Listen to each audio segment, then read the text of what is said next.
Why you always in the mood? Mess around like I'm brand new. I ain't tryna tell you what to do, but try to play it cool. Baby, I ain't playing by your rules. Everything looks better. Assalamualaikum warahmatullahi wabarakatuh. Perkenalkan, nama saya Eriko Bagus Wijayanto dengan NIM 2019310324. Baik, selamat pagi. Terima kasih atas kesempatannya. Nama saya Afian dengan NIM 2019310328. Terima kasih atas kesempatannya. Nama saya Rio Alfondandrawan dengan NIM 2019310368. Kami dari kelompok Venus.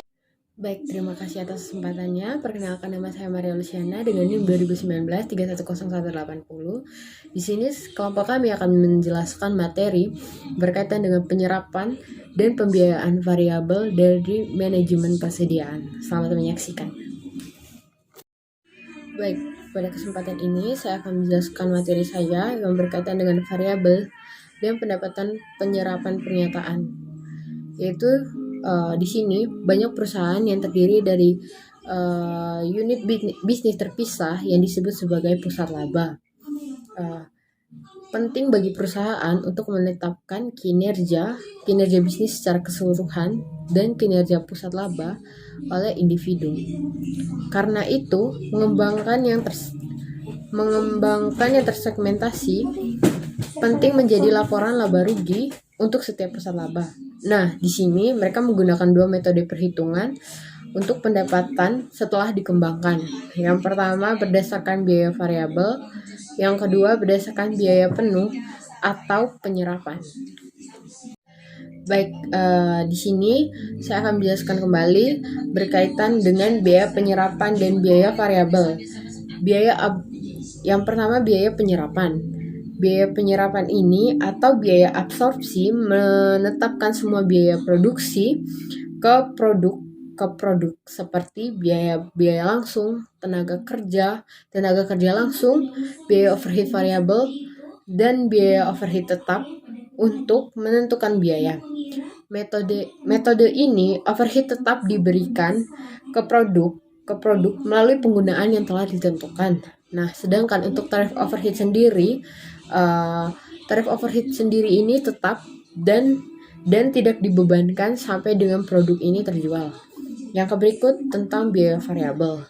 Biaya variabel yaitu penetapan biaya variabel menekankan perbedaan antara biaya produksi tetap dan variabel. Penetapan biaya variabel hanya menetapkan biaya produksi variabel ke produk. Biaya ini termasuk bahan langsung, tenaga kerja langsung, dan biaya overhead pabrik. Dan overhead variabel, maksud saya. Overhead tetap diberlakukan sebagai biaya periode dan dikeluarkan dari biaya produk. Biaya variabel overhead tetap suatu periode dianggap berakhir periode itu dan dibebankan secara total terhadap pendapatan periode tersebut. Terima kasih.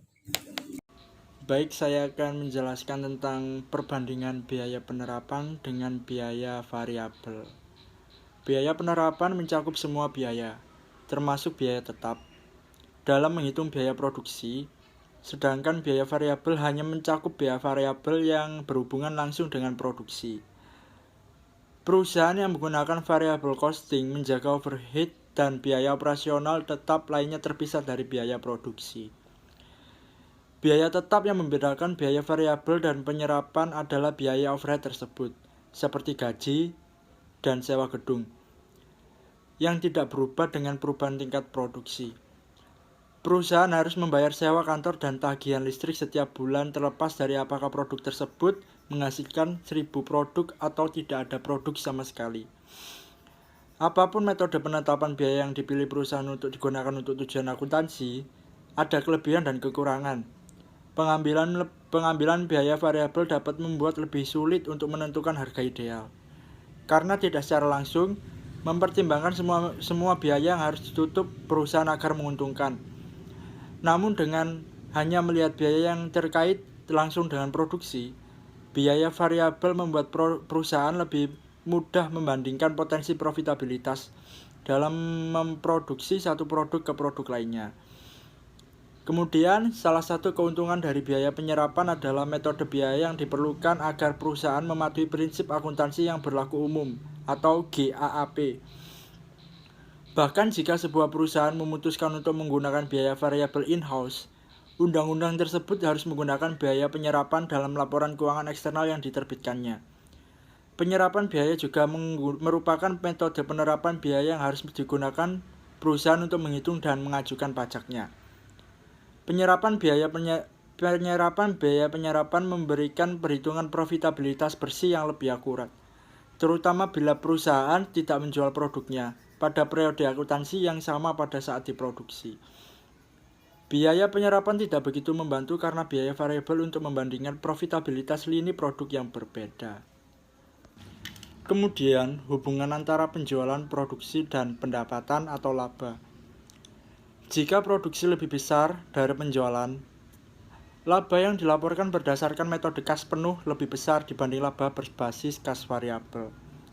Jika perusahaan memproduksi unit produk dalam jumlah yang lebih banyak dibandingkan jumlah unit yang terjual, maka akan tercipta persediaan. Dengan demikian, tidak semua biaya overhead tetap diakui sebagai biaya periodik. Dengan metode kas variabel, biaya produksi yang melekat pada persediaan awal hanya berupa biaya variabel saja. Dengan metode kas penuh, biaya yang melekat pada persediaan awal berupa biaya variabel dan biaya tetap. Total biaya yang dibebankan ke laba rugi pada metode kas variabel lebih sedikit dibanding metode kas penuh karena metode kas variabel tidak lagi memperhitungkan biaya tetap tahun sebelumnya. Jika produksi sama dengan penjualan, maka persediaan awal sama dengan persediaan akhir. Dengan demikian, unsur pengurangan pendapatan yang dilaporkan dalam laporan laba rugi oleh kedua metode tersebut sama besar, sehingga laba yang dihasilkan juga sama besar. Kunci untuk menjelaskan perbedaan laba dan laba pada kedua metode tersebut adalah analisis arus biaya overhead tetap. Perubahan biaya overhead dapat dihitung dengan cara LP dikurangi LV sama dengan tarif biaya overhead dikali unit produksi dikurangi unit penjualan. LP ialah laba bersih metode kas penuh, dan kemudian ada LV, laba bersih kas variabel. Terima kasih atas kesempatannya. Di sini saya akan menjelaskan laporan pendapatan tersegmentasi menggunakan biaya variabel. Biaya variabel ini berguna dalam menyiapkan laporan laba rugi tersegmentasi karena memberikan informasi yang berguna tentang biaya variabel dan biaya tetap. Dan segmen ini adalah persetujuan dari perusahaan yang cukup penting untuk menjamin pembuatan laporan kinerja. Selanjutnya saya akan menjelaskan lanjutan dari laporan pendapatan tersegmentasi menggunakan biaya variabel. Segmen ini dapat berupa divisi, departemen, lini produk, kelas pelanggan, dan sebagainya. Dalam laporan laba rugi ini, biaya tetap dibagi menjadi dua kategori, yaitu biaya tetap langsung dan biaya tetap umum. Dan selanjutnya dilanjutkan oleh rekan saya. Terima kasih. Baik, di sini saya akan menjelaskan tentang biaya terkait persediaan kuantitas pesanan ekonomis model tradisional. Apa itu kuantitas pesanan ekonomis? Kuantitas pesanan ekonomis adalah jumlah persediaan yang harus dipesan pada suatu saat dengan tujuan untuk mengurangi biaya persediaan tahunan. Pada model tradisional ini, setelah perusahaan memutuskan untuk membawa inventaris, dua pertanyaan dasar yang harus dijawab, yaitu yang pertama ada berapa yang harus dipesan dan kapan pesanan harus dilakukan.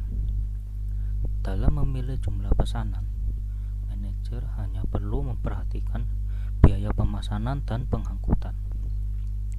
Baik, untuk selanjutnya silakan tampilkan slide selanjutnya. Baik, yang pertama ada atur ulang titik. Atur ulang titik adalah titik waktu di mana pesanan baru harus dilakukan atau penyiapan dimulai. Mengetahui kapan harus memesan atau menyiapkan produksi juga merupakan bagian penting dari kebijakan inventaris apapun. Ini adalah fungsi dari EOQ, lead time, dan tingkat penggunaan inventaris. Waktu tunggu adalah waktu yang diperlukan untuk menerima kuantitas pesanan ekonomi setelah pesanan dilakukan atau penyiapan dimulai. Terus yang kedua ada menyusun ulang titik. Mengetahui tingkat penggunaan dan waktu tunggu memungkinkan kami menghitung titik pemesanan ulang yang mencapai tujuan ini, yaitu titik pemesanan ulang sama dengan tingkat penggunaan dikali waktu tunggu. Yang ketiga ada persediaan keselamatan. Persediaan keselamatan adalah persediaan ekstra yang dibawa sebagai jaminan terhadap perubahan permintaan.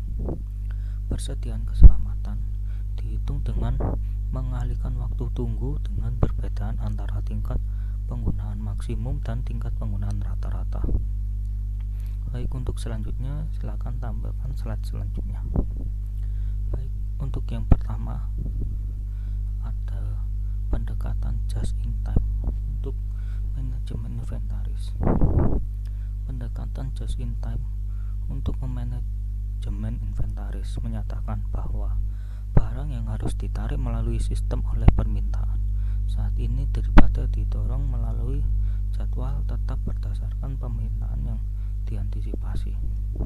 Material atau sub assembly tiba tepat pada saat produksi terjadi sehingga permintaan dapat dipenuhi. Restoran cepat saji menggunakan jenis sistem ini. Untuk yang kedua ada batasan pendekatan just in time. JIT memang memiliki batasan. Ini sering disebut sebagai program penyederhanaan. Namun ini tidak berarti bahwa JIT sederhana atau mudah diimplementasikan. Ini membutuhkan waktu untuk membangun hubungan yang baik dengan pemasok. Mendesak agar segera mengubah waktu dan kualitas pengiriman mungkin tidak realistis dan dapat menyebabkan konfrontasi yang sulit antara perusahaan dengan pemasoknya. Pengurangan penyangga inventaris dapat menyebabkan alur kerja yang teratur dan tingkat stres yang tinggi di antara pekerja produksi. Ini membutuhkan perencanaan dan persiapan yang cermat dan menyeluruh.